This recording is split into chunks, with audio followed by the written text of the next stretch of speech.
मगर मेरे संसदीय जीवन में ये पहला अवसर है कि साहब विपक्ष को जो है राज्यपाल के अभिभाषण पे अपना अभिमत रखने से रोका गया।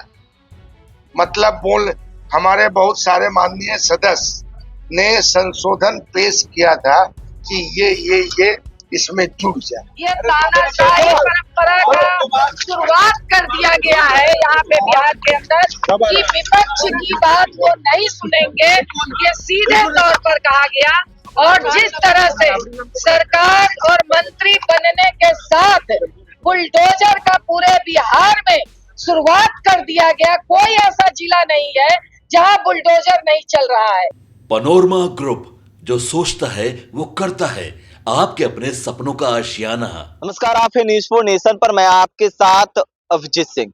बिहार विधानमंडल का शीतकालीन सत्र का आज चौथा दिन है और कल राज्यपाल का अभिभाषण हुआ, जिस पर आज दोनों सदनों में बहस होनी थी, चर्चा उस पर होनी थी। और ऐसे में बिहार विधान परिषद में जब बिहार के मुख्यमंत्री नीतीश कुमार इस पर चर्चा करने के लिए उतरे तो उस पर विपक्ष का सीधा आरोप है कि विपक्ष को बोलने नहीं दिया गया और उससे पहले ही मुख्यमंत्री बोल रहे हैं, जिसको लेकर विपक्ष है वो सदन को बायकॉट कर बाहर निकले। और सीधा आरोप है वो लगा रहे हैं कि हमें इमरजेंसी का याद आ रहा है कि विपक्ष को बोलने नहीं दिया जा रहा। क्या कुछ करें अब्दुल बारिश सिद्दीकी, जो आरजेडी के एमएलसी हैं और वरिष्ठ नेता हैं, और बिहार विधान परिषद के नेता प्रतिपक्ष राबड़ी देवी भी वहां पर मौजूद थे। क्या कुछ करें, पहले सुनने की बातों को।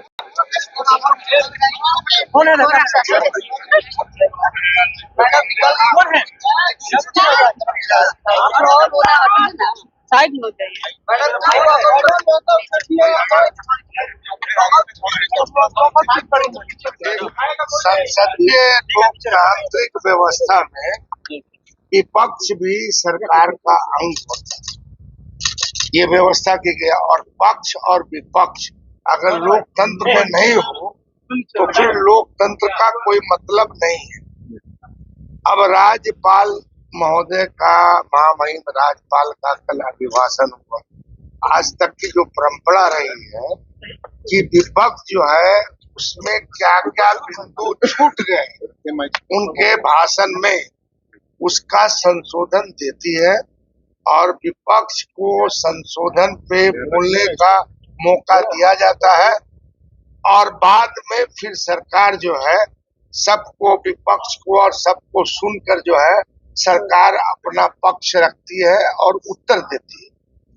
मगर मेरे संसदीय जीवन में ये पहला अवसर है कि साहब विपक्ष को जो है राज्यपाल के अभिभाषण पे अपना अभिमत रखने से रोका गया। मतलब हमारे बहुत सारे माननीय सदस्य ने संशोधन पेश किया था कि ये इसमें जुड़ जाए। तो शायद इनका कहना है कि वो आपका प्रोसीडिंग का पार्ट बन जाएगा मगर भाषण नहीं हो। तो जब हमको अपनी अभिव्यक्ति से रोका जाए, अपना विचार देने से रोका जाए, तो हम मानते हैं कि साहब याद दिलाता है मुझको आपातकाल, इमरजेंसी का, कि विपक्ष का जिस तरह से गला घोटा गया था उसी तरह यह गला घोटने की कोशिश कर रहे हैं, जिसका हम लोग विरोध मरते दम तक करते रहेंगे।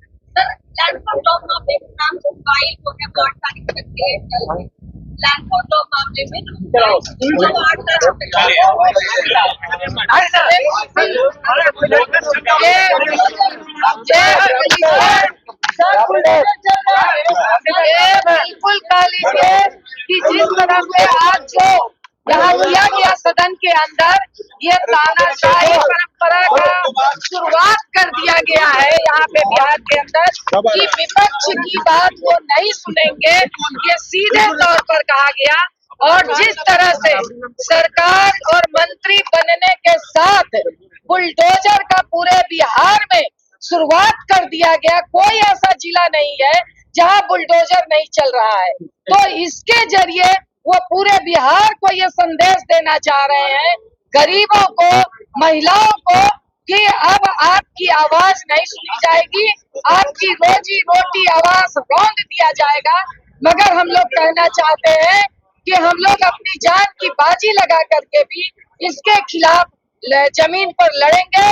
जरूर सदन के अंदर, सब विधानसभा के अंदर संख्या कम हुई है, मगर जमीन पर हमारी मजबूत आंदोलन है और उस आंदोलन को हम जरिए बुलडोजर को रोकने का काम करेंगे। तो आपने सुना साफ तौर पर उनका साफ तौर पर आरोप है कि विपक्ष को बोलने नहीं दिया जा रहा है। जिस तरह से कल राज्यपाल का अभिभाषण हुआ उस समय विपक्ष को बोलने नहीं दिया गया, पहले ही मुख्यमंत्री बोल रहे हैं, उस पर सीधे आरोप लगा रहे हैं कि विपक्ष की आवाज को दबाया जा रहा है। इस तमाम न्यूज़ के साथ